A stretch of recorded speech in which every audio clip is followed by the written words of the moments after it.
Have you ever wondered why some of the most powerful software in the world, like the Linux operating system, the Firefox web browser, or the programming language Python, is completely free to use? In this video, we are going to explore the world of open source software. We will uncover how it works, why thousands of developers contribute to it without getting paid, and the clever business strategies companies use to make money while giving their product away for free. First, let's define what open source actually means. It is not just about cost.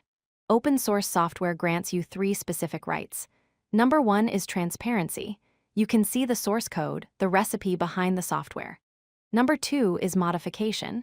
You can change that code to fix a bug or add a feature you need. And number three is distribution. You can share your modified version with others.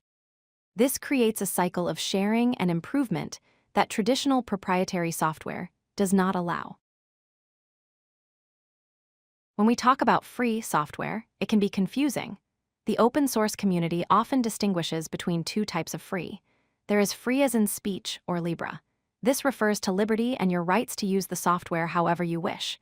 Then there is free as in beer, or gratis. This simply means the price is $0. Open source is always free as in speech, and usually but not always free as in beer.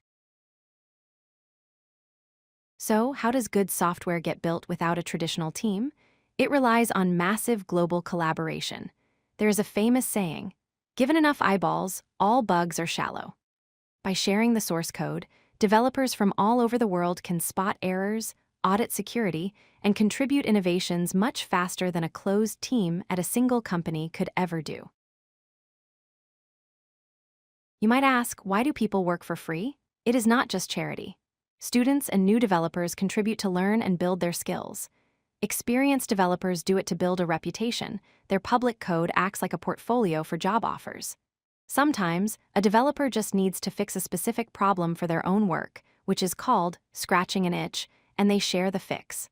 Finally, many simply enjoy the community and the ethical mission of free software. Now let's talk business. How do companies make money? The most common model is selling support and services.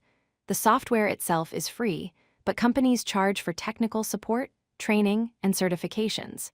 Big corporations are happy to pay for a contract that guarantees someone will answer the phone and help them if their critical systems stop working. Red Hat is a classic example of this billion-dollar model. Another popular strategy is called Open Core. In this model, the company offers a community edition of their software that is free and open source. However, they also sell an enterprise edition. This paid version usually includes extra features that large businesses need, such as advanced security, compliance tools, or easy-to-use administrator dashboards. The third model is dual licensing.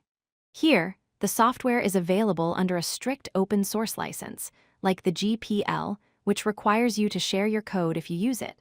However, if a company wants to use that software inside their own proprietary product without sharing their code, they can pay for a separate commercial license. This allows them to bypass the strict open source requirements. Finally, you will see giants like Google, Facebook, and Microsoft releasing huge open source projects. Why? It is strategic. By open sourcing non-competitive infrastructure, they share the maintenance costs with the industry. It establishes their technology as the industry standard, preventing competitors from locking them out. It also serves as a massive recruitment pipeline, attracting the best engineers who already know how to use their tools. To wrap up, open source is not just about getting free stuff. It is a philosophy of freedom that has evolved into a sustainable economic engine. Through collaboration, it creates better quality software, and through clever business models like support services and open core, it ensures that developers can still make a living while changing the world one line of code at a time. If you like this video, hit that like button and don't forget to subscribe. Visit codelucky.com for more such useful content.